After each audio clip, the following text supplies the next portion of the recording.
Rescue. You talked to Angel. I did. I spoke to him today, and Angel Cordero Anderson, he's not a stranger to this block. For the past 8 years, he has visited the house directly across the street from Ariel Castro's house, where his good friends live. He eats most of his meals there, and he says Monday night he was doing the usual thing, having dinner, when he heard screams coming from the house across the street, and this, Anderson, is what he told me earlier happened next. Let's listen.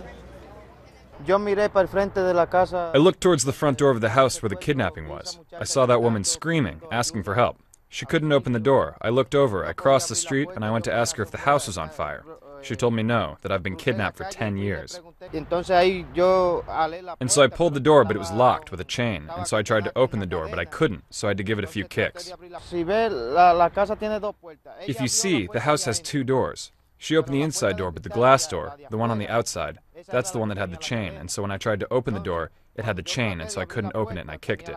Several kicks underneath, and she managed to escape from underneath the door. And when she managed to escape from underneath the door, she remembered the little girl, and she went back inside the house. She took the girl and came out. When she came out with the girl, I said, "Let's get out of here, because if that guy arrives, he's going to kill us. If he finds me here, he's going to kill me. He'll kill you." She crossed the street and came to this lady's house, and she used the phone. If that woman didn't manage to come out to the front door, that kidnapping would have continued for years.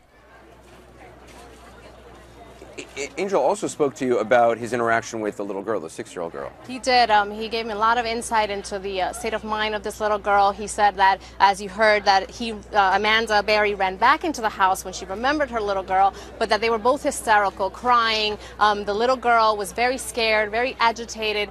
He said that he was actually trying to calm her down while Amanda Berry was making the 911 call, and he said that it was obvious to him that this little girl had not been around a lot of people, that she had probably not even been around a lot of traffic, a lot of commotion, so she was very scared. He also said to me that the little girl ran out of the house in what he called a diaper, only wearing a diaper and a very sullied shirt. So it's incredible that he says, you know, a diaper, and she was 6 years old. Does he contradict what Charles Ramsey said? Because Ramsey did say to me he saw this man running across the street, and that's what got his attention.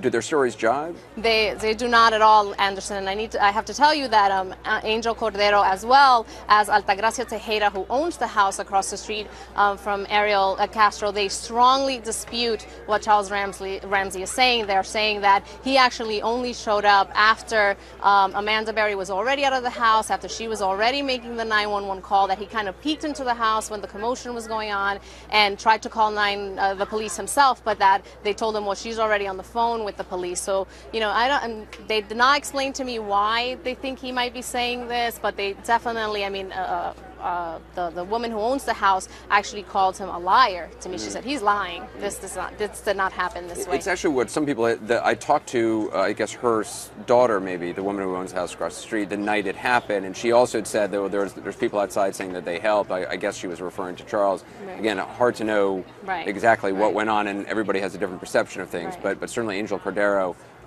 deserves a lot of recognition for being involved. And then this family, they told me, we're not looking for any recognition or to be in the media. It was very hard for me to even speak to him. He didn't want to speak to me, but he said, we're just happy that we were able to help and that they're home with their families and they're alive.